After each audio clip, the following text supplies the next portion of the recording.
Mission UPSC का ये है नया एपिसोड। किस तरह से पता चला कि रिजल्ट्स आ गए? पहला कॉल मैंने मम्मी को किया था और मम्मी सो रही थी, तो मैं 5 बार कॉल किया but she did not pick up. तो लास्ट में मुझे मेरे नेबर को कॉल करना पड़ा, मम्मी को उठाओ। वो एक जो 10-15 मिनट का टाइम था वो काफ़ी, आई वुड से one of the best moments of my life. मुझे तो पहले ये बताइए कि आप चारों में से किसने 16 से 18 घंटे पढ़ाई की है? 16-18 घंटा तो पॉसिबल ही नहीं है। पढ़ना है, लेकिन ऐसा नहीं है कि एकदम 14 घंटे 18 घंटे। मैं तो नहीं पढ़ता था। ब्रेक इतना ही इंपॉर्टेंट है जितनी आपकी पढ़ाई है। हाँ, ये तो डेफिनेटली होता है, एंग्जाइटी होता है, तो उसके लिए मैं मूवी देखने लग गया था। रिजल्ट आने से पहले तो बहुत ज़्यादा टेंशन, एंजाइटी और अनसर्टिनिटी थी। बस 2 दिन पहले तक ये एस्पिरेंट थे और अब ये आगे चलकर अफसर बनने वाले हैं। आप एक ही किताब को 15 बार पढ़े, रादर देन आप 15 किताब पढ़े एक के लिए। 6th attempt. पहले 5 अटेम्प्ट में मैं प्रीलिम्स क्लियर नहीं कर पाया था। पहली बार प्रीलिम्स, पहली बार मेंस, पहली बार इंटरव्यू। मेंस रेडी कीजिए पहले, और सेकंड प्रीलिम्स के रिजल्ट के बेस पे खुद को जजमेंट कीजिए। क्या पढ़ना है, इसके साथ साथ ये भी पता होना चाहिए कि क्या नहीं पढ़ना है।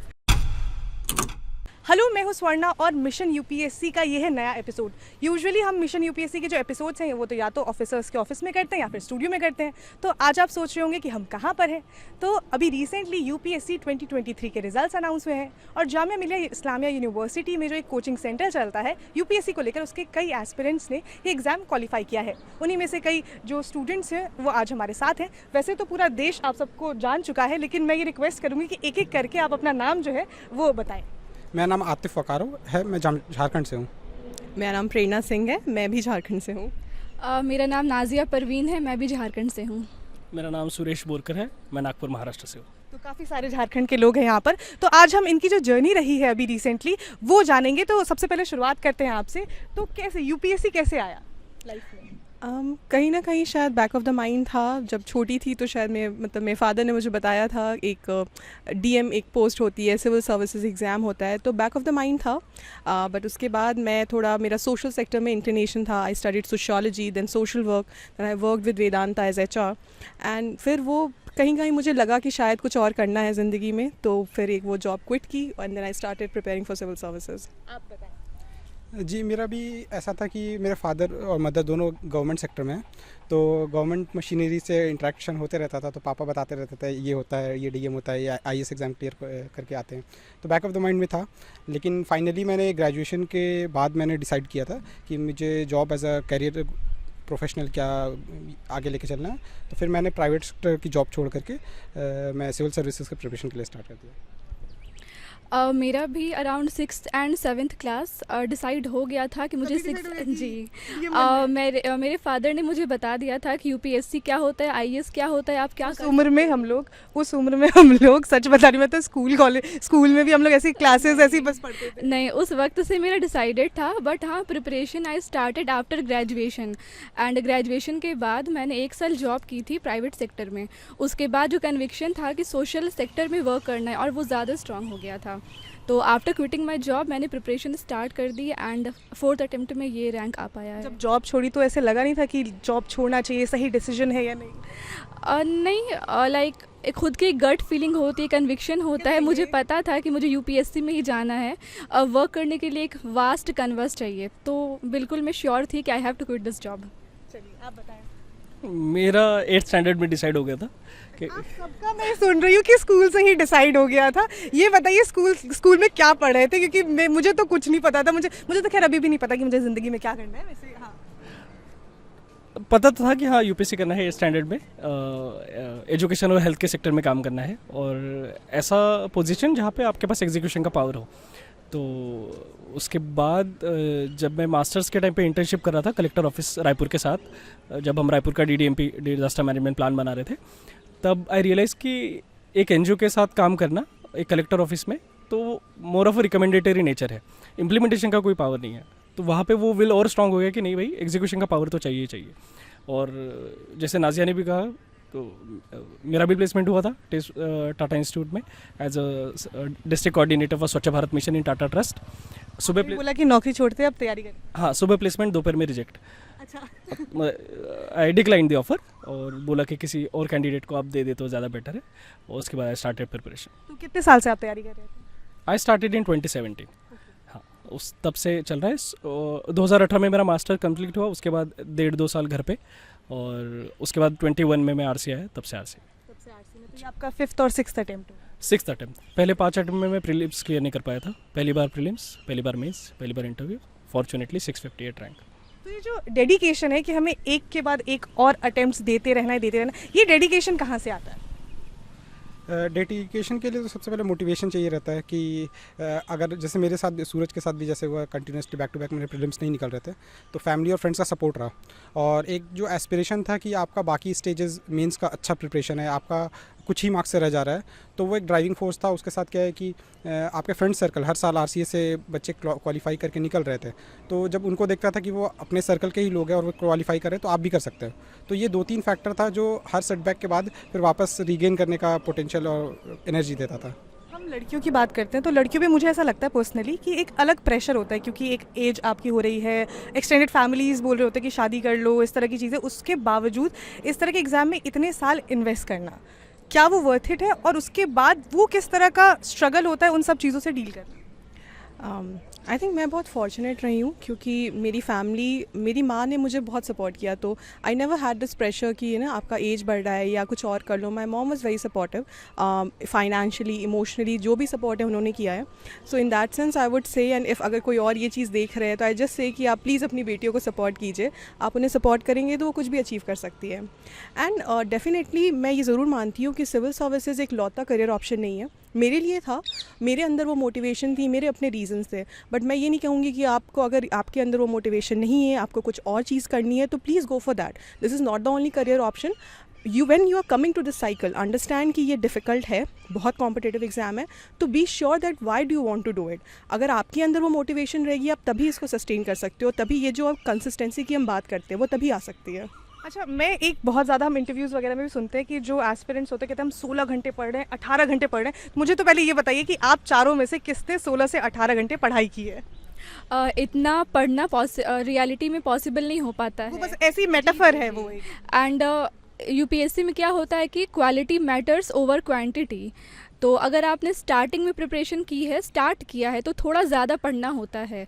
बट विद टाइम आपको और चीज़ें बैलेंस करनी, फॉर एग्जांपल एक्सरसाइज करना है, लोगों से बात करते रहना है ताकि मोटिवेशन बना रहे, आप इस साइकिल में जो स्ट्रगल्स है वो आप फेस करके आगे बढ़ पाएँ। तो क्वालिटी मैटर करती है, नंबर ऑफ़ आवर्स नहीं। और 16-18 घंटा तो पॉसिबल ही नहीं है। वो तो मुझे लगता है कि वो एक मेटाफर ही है। लोग जो कह रहे होते हैं कि हम पूरे टाइम एकदम डेडिकेशन के साथ सिर्फ पढ़ाई कर रहे हैं। जी डेफिनेटली, देखिए पढ़ाई करना मैंडेटरी है। मतलब ऐसा नहीं कि आप पढ़ाई, कंटिन्यूटी होनी चाहिए पढ़ाई। जी कंटिन्यूटी होनी चाहिए, और जो सिलेबस है आपको उसको कवर करना है, और एक बार कवर हो गया तो आपको जैसे रिवाइज़ करना है। तो पढ़ना तो डेफिनेटली है, लेकिन कुछ लोग क्विक लर्नर होते हैं, कोई स्लो लर्नर होते हैं, उसके अकॉर्डिंगली इंडिविजुअली लोग कोई ज़्यादा पढ़ते, कम पढ़ते। पढ़ना है, लेकिन ऐसा नहीं है कि एकदम 14 घंटे 18 घंटे। मैं तो नहीं पढ़ता था, मैं अपने हिसाब से थोड़ा कम ही। कितने घंटे पढ़ाई करते थे आप? यूजुअली 8 से 10 घंटे का टारगेट रहता था, तो सिटिंग आवर्स 8 से 10 घंटे रखता था। रोज़ डेली का होता था? जी, कभी कम कभी ज़्यादा, लेकिन मोस्टली इसी अराउंड रहता था। कभी 1-2 दिन बाहर चल गया, घूमने चल गया, तो ट्राई करता था कि जो मेरा टारगेट है 15 दिन का, जैसे मेरा मेजर माइक्रो टारगेट नहीं होता था, तो मैं मंथली या वीकली बेसिस पे टारगेट सेट करता था। तो वो टारगेट कंप्लीट करना होता है एक वीक में। तो भले एक दिन ये हो गया तो दूसरे दिन थोड़ा ज़्यादा एफर्ट लगा के कंप्लीट करता था। ब्रेक्स जो लेते हैं बीच में, ब्रेक्स को लेकर भी बहुत है कि हमें एक दिन छुट्टी नहीं लेनी चाहिए, क्योंकि आप बहुत पीछे चले जाते हो, क्योंकि आपका इतना सारे आपके टॉपिक्स हैं। तो आप अगर एक भी दिन का गैप लेते हो तो आप बहुत पीछे चले जाते हो। लेकिन ह्यूमन अगर साइकोलॉजी की बात करें तो हर इंसान को रेस्ट की ज़रूरत होती है। तो ब्रेक कितना इंपॉर्टेंट होता है इससे? बहुत ज़्यादा, बहुत ही ज़्यादा। मतलब ब्रेक इतना ही इंपॉर्टेंट है जितनी आपकी पढ़ाई है। मैं अपनी मिस्टेक से ये बताना चाहूँगा, जब मैं घर पे प्रिपेयर कर रहा था तो actually I used to study with stopwatch, तो 14 आवर्स अ डे। एंड जैसे तीनों ने बोला कि क्वालिटी मैटर्स ओवर क्वांटिटी, तो मेरे केस में ये दिक्कत हो गया था कि I started giving more importance to quantity. तो मेरे दिमाग में हमेशा ये चलता था कि स्टॉप वॉच में 14 आवर्स हो गए हैं, लेकिन उसका एक्चुअली रिजल्ट मुझे अच्छा नहीं मिल रहा था। क्वालिटी उतना मेरा प्रिपरेशन का नहीं हो पा रहा था, तो वो एक्चुअली गलती है और एक गलत परसेप्शन है कि ज़्यादा घंटे पढ़ना है। उसमें as far as break is concern, आपको ब्रेक लेना है, लेकिन मेरा पर्सनल ओपिनियन ये है कि आपको ब्रेक तब लेना है जब आपको लगता है कि आप थोड़े एग्जॉस्टेड हो और आपको ब्रेक की ज़रूरत है। अगर आपके टाइम टेबल में ही ब्रेक है तो एक पॉइंट के बाद वो रूटीन हो जाएगा, क्योंकि आप साल भर पढ़ने वाले हो। लेट्स से कि हर वीकेंड पे मेरा एक ब्रेक चल रहा है, तो 1 महीने बाद 2 महीने बाद आपको संडे का ब्रेक वो रिजुविनेट नहीं कर पाएगा। तो इट्स बेटर कि आप पढ़िए, और जब आपको लगता है कि नहीं आई नीड अ ब्रेक, तब ब्रेक लीजिए। उसका मार्जिनल यूटिलिटी काफ़ी ज़्यादा रहेगा rather than a schedule break. जो RC है, जो आप लोग का कोचिंग इंस्टीट्यूट है, उसका कितना इम्पोर्टेंट रोल रहा आप सभी की जर्नी में? I think no one would disagree with the fact कि मेजर पार्ट तो आरसी का ही है, क्योंकि जो नीश क्वालिटी है आरसी की, that is peer learning. So जब मैं घर पे प्रिपेयर कर रहा था तो मेरा मेंस का प्रिपरेशन उतना अच्छा नहीं था. यहाँ आने के बाद पीयर लर्निंग में मेरे ग्रुप के सारे लोग अभी सिलेक्टेड है, कुछ आईपीएस है, कुछ डीएसपीज है, तो मैं उनसे सीख रहा था. और जब मैं देखता हूँ कि हाँ मेरे दोस्त सिलेक्ट हो रहे हैं, तो आई गेट दैट आइडिया कि हाँ मैं सही ट्रैक पे हूँ.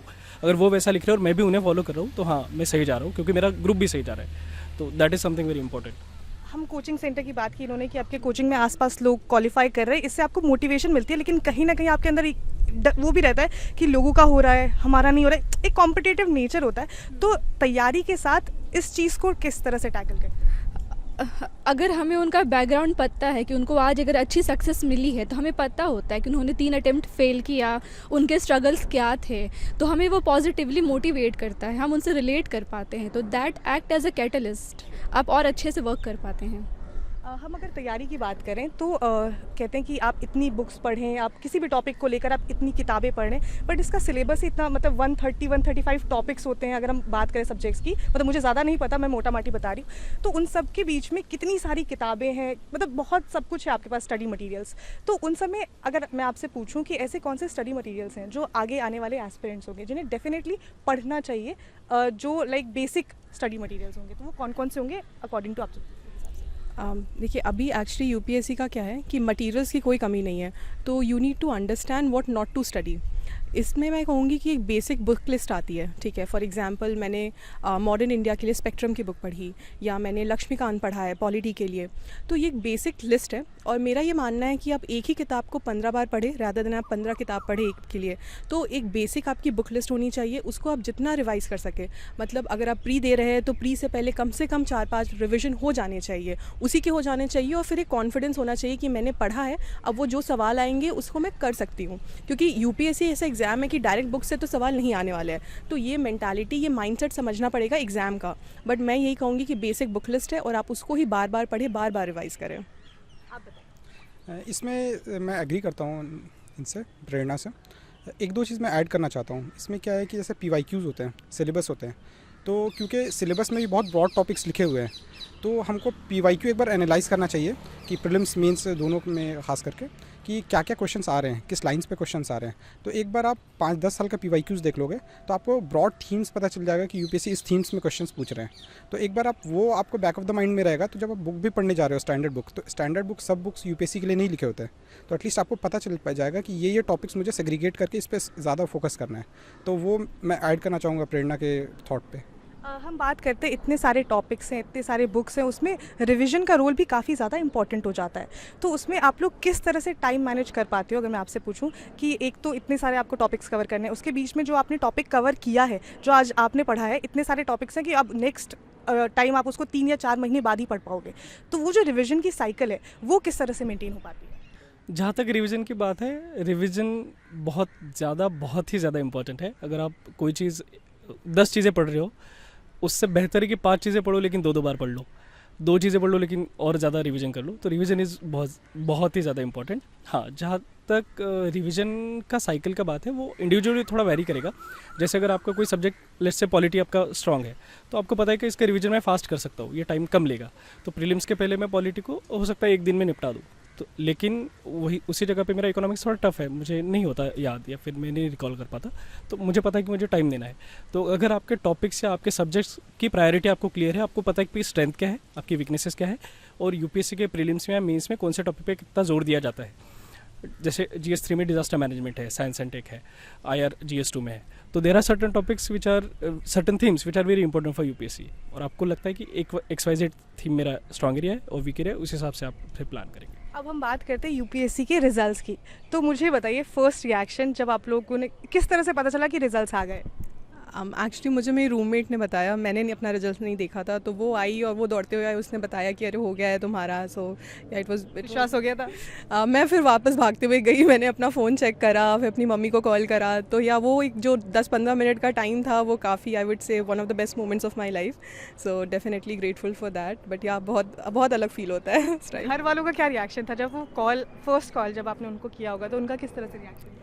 मैंने अपनी मदर को कॉल किया था एंड या शी गॉट इमोशनल, तो वो थोड़ा रोने भी लगी थी। बट या I think this is not just my effort, ये उनकी भी एफर्ट है, उनकी मेहनत है। तो वही है, जो भी मैं करूँगी आगे भी ये सिर्फ उनका ही होगा, उनकी मेहनत होगी वो। आतिफ, आप बताएं कि जब आपको किस तरह से पता चला था और फर्स्ट रिएक्शन किस तरह से था? आरसीए में रहने से एक फ़ायदा होता है कि सब फ्रेंड सर्कल साथ में रहते हैं। तो हमारे साथ क्या था कि पता था कि रिज़ल्ट आने वाला है, तो सब आपसे पहले पता चल जाता है कि रिजल्ट आने वाला है। जी सोशल मीडिया में थोड़ा वायरल हो जाता है कि आने वाला है, तो दोस्त लोग सब साथ में ही थे। तो मैंने एक दोस्त को कह दिया था कि भाई मैं देख नहीं पाऊँगा, तुम ही देख कर बता देना। क्यों डर लगा था, नर्वस? डेफिनेटली नर्वस था। और अच्छा, रिजल्ट आने से एक दिन पहले अगर हम बात करें तो क्या ऐसे था कि रात को नींद नहीं आ रही है, एकदम कि इस तरह से परेशान हो रखे हैं, ऐसा कुछ? डेफिनेटली मुझे बहुत था, मुझे एनजाइटी हो रही थी एंड क्योंकि ग्रुप्स वगैरह में वो कहते रहे कि अभी आ रहा है, अभी आ रहा है, अभी आ रहा है। तो ऑब्वियसली आपने इतनी मेहनत की है, आपकी एक्सपेक्टेशन है, तो थोड़ा हो जाता है कि हाँ अब आ जाए, कब आएगा। तो वो थोड़ा सा था, बट देन हाँ वो मैनेज भी करना होता है। आप बताएं। हाँ, ये तो डेफिनेटली होता है, एंग्जाइटी होता है। तो उसके लिए मैं मूवी देखने लग गया था, लेकिन थ्रू आउट द पीरियड नहीं रहता। बीच बीच में जब याद आता था कि रिज़ल्ट आने वाला है, तब थोड़ा टेंशन होने लगता था। तो मैं मूवी देख करके रात भर मूवी देखते देखते सो गया था। तो फिर सुबह उठा, जैसे मैं कहा कि दोस्त लोग थे, फ्रेंड्स, तो उनके साथ तो उन्होंने ही मुझे रिज़ल्ट देख करके बताया। तो फिर मैं घर पे कॉल किया, तो मम्मी बहुत इमोशनल हो गई थी। डेफिनेटली वो बहुत दुआएं कर रही थी थ्रू आउट द पीरियड। पापा सबको कॉल किया, तो बहुत अच्छा लगा। अभी भी कभी कभी यकीन नहीं होता कि सच में सिलेक्शन हो गया है। एक ही दिन हुआ है तो ऐसा लग रहा है कि इसको प्रोसेस करने में टाइम लगेगा, प्रोसेस करने में लगेगा टाइम। बिल्कुल टाइम लगेगा। मैं आपकी तो 6-7 साल की जर्नी रही है, तो हाँ, रिजल्ट आने के पहले 3 दिन में सो नहीं पाया था ठीक से। मतलब ऑलमोस्ट 2 बजे सोने जाओ और सुबह 6 बजे नींद आ रही है, ये सीन था। और कल से तो मैं सोया भी नहीं हूँ। एक्साइटमेंट में कि चलो, पता नहीं, नींद ही नहीं आ रही कल बनता भी है। इतने साल की आप मेहनत जो करते हो, उसके बाद वो चीज़ें हो जाती है जो आपने सपना देखा है। और आप सबने तो स्कूल में ही वो सपना देखा है, और वो सपना, उस सपने को सच होते हुए देखना अपने आप में एक बड़ी बात है। हाँ, सिंक इन होने में टाइम लग रहा है, बट हाँ ये हो गया है फॉर्चुनेटली। अपना भी हुआ है, अपने दोस्तों को भी हुआ है, तो धीरे धीरे बस हवा में नहीं उड़ना है, पाँव ज़मीन पे रहे, यही चाहते हैं। और घर वालों का किस तरह से रिएक्शन था?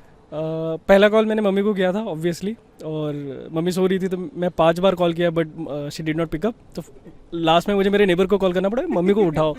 जल्दी बता, मम्मी को रिजल्ट आ गए? नहीं, ये मैंने नेबर को नहीं बोला। अच्छा, उनको नहीं बोला? मैं बोला बस मम्मी, पहली बार मम्मी से बात करनी है। देन आई आस्क्ड मम्मी को वीडियो कॉल करते हैं। फिर बोला हो गया आपके बेटे का। That was my first sentence. फिर दीदी को ऐड किया, भाई को ऐड किया, फिर पूरी फैमिली को बताया गया। All where happy. उसके बाद तो फिर मम्मी पापा लोग के पास तो फ़ोन कॉल के एकदम बौछार हो गई होगी, तब से फ़ोन ही फ़ोन आ रहे होंगे। हाँ, फिर उनके कॉल वो झेले, मेरे कॉल मैं झेल रहा हूँ। ये सब कुछ चल रहा है। हम सर्विस की बात करते हैं, तो अब जो आप लोग की जर्नी होगी आगे, वो काफ़ी ज़्यादा इंपॉर्टेंट होगी। तो वो कौन से एरिया या वो कौन से फील्ड होंगे जिसमें आप काम करना चाहोगे? Health and education primarily. और क्योंकि मेरा प्रोफेशनल डिग्री डिजास्टर मैनेजमेंट का है, तो I will try to integrate disaster management and development so that we can go for disaster risk reduction in India and build resilient societies. I think मेरा हमेशा से एक इंक्लिनेशन रहा है women related sectors में, एंड वुमेन लेड डेवलपमेंट पे मैं बहुत ज़्यादा फोकस करना चाहूँगी। मैं झारखंड से बिलोंग करता हूँ, तो मेरा बैकग्राउंड जनरली ट्राइबल एसोसिएटेड रहता है लोकेलिटी में। तो मेरा शुरू से ही टारगेट रहा है कि मैं ट्राइबल सेंट्रिक अगर कुछ कर पाऊँ कंट्रीब्यूशन। और फादर का एजुकेशन से लिंक था, तो वही ट्राइबल और एजुकेशन मेरा टारगेट शुरू से रहा है। अब देखिए आगे क्या होता है। आप रह गई थी, आपसे हम ये पूछ रहे थे बाकी लोगों से कि जो फर्स्ट रिएक्शन था जब आपको पता चला कि एक तो रिजल्ट आने से पहले एक रात कैसे था, और रिजल्ट आने के बाद किस तरह से चीज़ें हुई, प्रोसेस हो गया है? रिज़ल्ट आने से पहले तो बहुत ज़्यादा टेंशन, एनजाइटी और अनसर्टिनिटी थी। बस था कि लिस्ट में नाम आ जाए। और जब फाइनली रिज़ल्ट आया और लिस्ट में नाम था, तो एक लंबा जर्नी होता है 3-4 साल का। तो उसके बाद सब बहुत ही खुश हैं और थैंकफुल है कि हो गया फाइनली। अच्छा, मुझे एक बात बताइए, जैसे बहुत सारे ऐसे लोग हैं जिनका नहीं भी हुआ है, आप लोगों ने भी एक से ज़्यादा अटेम्प्ट्स ही दिए हैं, तो जो नहीं होना, सिलेक्शन का नहीं होना, उससे किस तरह से डील करते हैं और वापस से अपने आप को कैसे खड़ा करते हैं सेकेंड अटेम्प्ट के लिए? अगर नहीं हुआ है तो ऑब्वियसली आप कोई सुपर ह्यूमन हो नहीं, दुख होगा, बहुत दुख होगा, बुरा भी लगेगा। बेस्ट है कि उस पर्टिकुलर एनवायरनमेंट से थोड़ा बाहर जाए। अपने फैमिलीज़ जो आपके स्ट्रॉन्ग सपोर्टर रहे हैं, जैसे मेरी फैमिली मुझे हमेशा सपोर्ट करती थी। मेरे कुछ दोस्त हैं जिन्होंने मेरी प्रिपरेशन में कभी डाउट नहीं किया। उनके साथ टाइम बिताइए, जो आपको कंस्ट्रक्टिव चीज़ें बोले उनके साथ टाइम बिताइए। थोड़ा सा ऑफ ले लीजिए इस पूरी जर्नी से, उस पूरे प्रोसेस से। उसके बाद रिजुवेनेट होकर स्टार्ट अगेन। इन सब बीच में ऐसी ये सब जब आप डीमोटिवेट फील करते हो, क्योंकि थ्रू आउट द जर्नी, इतनी लंबी जर्नी है, पूरे 1 साल की जर्नी है, डीमोटिवेट करते हो, तो वो मोटिवेशन कहाँ से आती है? ऐसे कुछ मूवी, फिल्म, पोम, कुछ भी जिसमें आप लोग का इंटरेस्ट हो? देखिए मूवी हो या पोएम हो वो आपको बस मोमेंट्री मोटिवेशन दे सकती है, बट मेरा मानना है कि सिविल सर्विसेज करने के लिए एक मोटिवेशन आपके अंदर होनी चाहिए। आपको पता होना चाहिए कि आप ये एग्ज़ाम क्यों कर रहे हैं, और कुछ चीज़ें आपके माइंड में क्लियर होनी चाहिए कि डिफ़िकल्ट एग्ज़ाम है। कभी अगर आपका नहीं हो रहा है तो इसका ये मतलब नहीं है कि आप में कोई कमी है।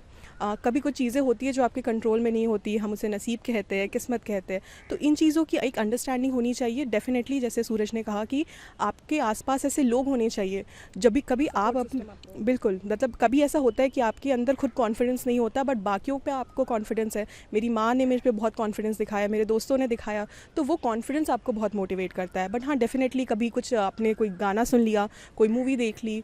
मुझे धोनी की जो बायोपिक मूवी है बहुत पसंद है, तो मैं जब भी वो देखती हूँ तो मोटिवेशन होता है, बट वो मोमेंट्री होता है, 1-2 दिन का होता है। तो खुद के अंदर वो एक मोटिवेशन होनी चाहिए। आपको कहाँ से, अगर मोटिवेशन की बात करते हैं, जैसे कोई पोम या फिर मूवी अगर? देखिए मोटिवेशन तो हमेशा इंटरनल ड्राइविंग फोर्स होता है, और क्योंकि आप यूपीएससी में जब आते हैं तो आपको पता होता है ये लंबी जर्नी है और बहुत सारे सेटबैक्स मिलेंगे, तो वो एक रहता है कि हमेशा करना है, फैमिली सपोर्ट रहता है।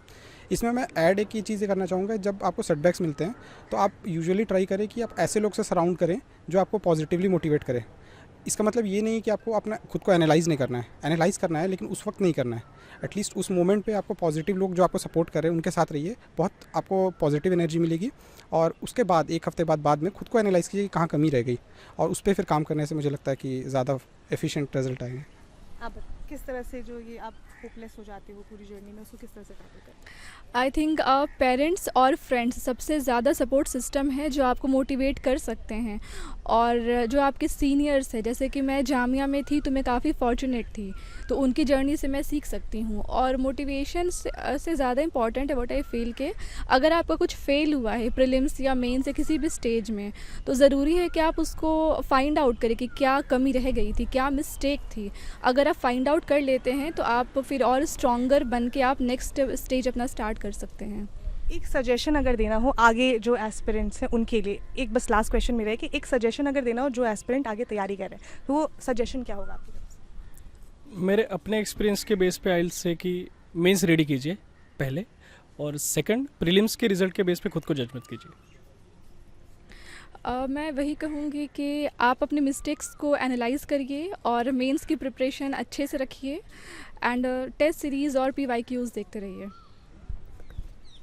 मैं ये बोलूँगी कि क्या पढ़ना है, इसके साथ साथ ये भी पता होना चाहिए कि क्या नहीं पढ़ना है। सबसे इम्पोर्टेंट, ताकि उसमें बहुत ज़्यादा टाइम वेस्ट हो जाता है। जी, मतलब बहुत मटीरियल मिलेंगे आपको, मटीरियल्स की कभी कमी नहीं होगी। अगर आप घर पे भी पढ़ाई कर रहे हैं या आप ORN में या कहीं पे भी, मटीरियल्स की कमी नहीं है। तो बी वेरी श्योर ऑफ कि what you are reading, read it multiple times. And when it comes to prelims is more about your confidence and mindset. So have that faith in yourself कि आपने पढ़ाई की है, तो अगर ये सवाल आपको नहीं आ रहा है तो बाकियों को भी नहीं आएगा। Thank you so much. मैं एक बार फिर से आप सबको मुबारकबाद कहना चाहूँगी, कॉन्ग्रेचुलेशंस गाइज, और मैं आप लोगों को बेस्ट विशेस दूंगी कि आप आगे जाएं और बहुत अच्छा काम करें।